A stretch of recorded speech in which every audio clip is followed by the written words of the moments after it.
Salam damai sejahtera di dalam Tuhan kita Yesus Kristus. Renungan harian kita di hari ini dengan judul Pertobatan adalah. Sebelum kita mendengarkan renungan firman Tuhan, mari kita tunduk kepala dan kita berdoa. Ya Tuhan Allah Bapa kami dalam sorga, kami rindu mendengarkan firman Tuhan. Biarlah kiranya melalui renungan harian di pagi hari ini boleh menjadi berkat di dalam kehidupan kami. Inilah doa kami, berfirmanlah kepada kami karena kami anak-anak-Mu siap untuk mendengarkannya. Di dalam nama Yesus kami berdoa. Amin.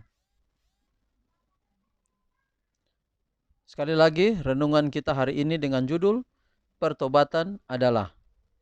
2 Korintus 7 ayat 10. Sebab duka cita menurut kehendak Allah menghasilkan pertobatan yang membawa keselamatan. Bagaimana agar seorang manusia dapat benar di hadapan Allah? Bagaimanakah orang berdosa itu dapat dibenarkan? Hanya melalui Kristus. Kita dan rukun dengan Allah, dengan kesucian. Tetapi bila mana kita datang kepada Kristus, banyak orang yang menanyakan pertanyaan serupa itu. Sebagaimana juga ditanyakan oleh orang banyak pada hari Pentakosta, ketika dosanya ditunjukkan dan mereka berseru, apakah yang harus kami perbuat? Jawab Petrus, yang pertama ialah, hendaklah kamu bertobat. Kisah 2 ayat 37 dan 38. Pada saat yang lain, dengan singkat dikatakannya, karena itu sadarlah dan bertobatlah, supaya dosamu dihapuskan. Kisah 3 ayat 19. Di dalam pertobatan, termasuk penyesalan akan dosa dan berpaling daripadanya. Kita tidak akan meninggalkan dosa, kecuali kita melihat betapa jahatnya dosa-dosa itu. Sebelum kita mengenyahkannya dari dalam hati kita, tidak akan ada perubahan yang sesungguhnya di dalam kehidupan. Banyak orang yang gagal memahami apa sesungguhnya pertobatan itu. Banyak orang merasa sedih karena mereka telah berbuat dosa dan mengadakan pembaruan secara lahiriah karena mereka takut perbuatan salah yang mereka lakukan akan membawa bencana kepada diri sendiri. Tetapi bukan pertobatan semacam ini yang dimaksudkan oleh Alkitab. Mereka meratapi kesengsaraan melebihi dosa itu sendiri. Demikianlah duka yang dialami oleh Esau ketika hak sulungnya hilang untuk selama-lamanya.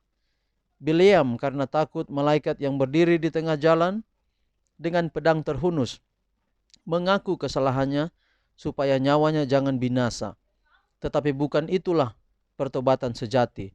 Tanpa perubahan maksud dan kemuakan akan kejahatan. Yudas Iskariot setelah mengkhianati Tuhannya berseru, aku berdosa karena menyerahkan darah orang yang tak bersalah. Matius 27 ayat 4.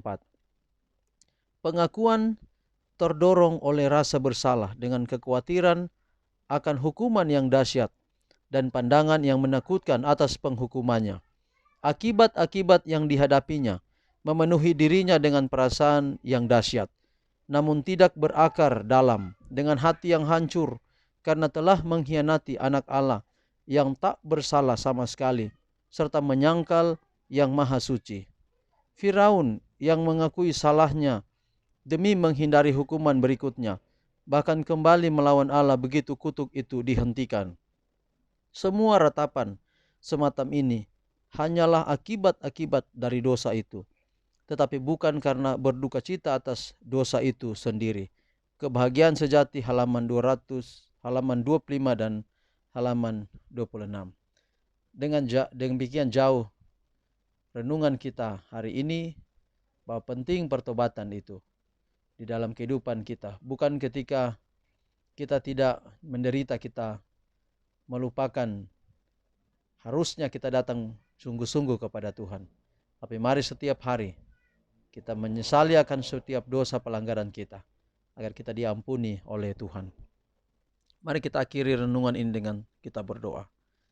Tuhan Allah Bapa di sorga, biarlah kiranya roh pertobatan selalu ada dalam hidup kami. Ketika menempuh hari yang baru ini, Tuhan pelihara kami. Biarlah kami selalu sadari dan datang hidup setia kepada Tuhan. Semua pergumulan kami hari ini kami serahkan semuanya ke dalam tangan Tuhan. Berkati setiap rencana kami, selalu sepadan dengan setiap rencana Tuhan.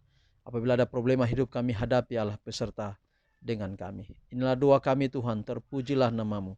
Dalam nama anak-Mu Yesus Kristus kami persembahkan doa ini. Amin. Tuhan kiranya memberkati kita. Salam damai sejahtera dalam Tuhan kita Yesus Kristus. Shalom.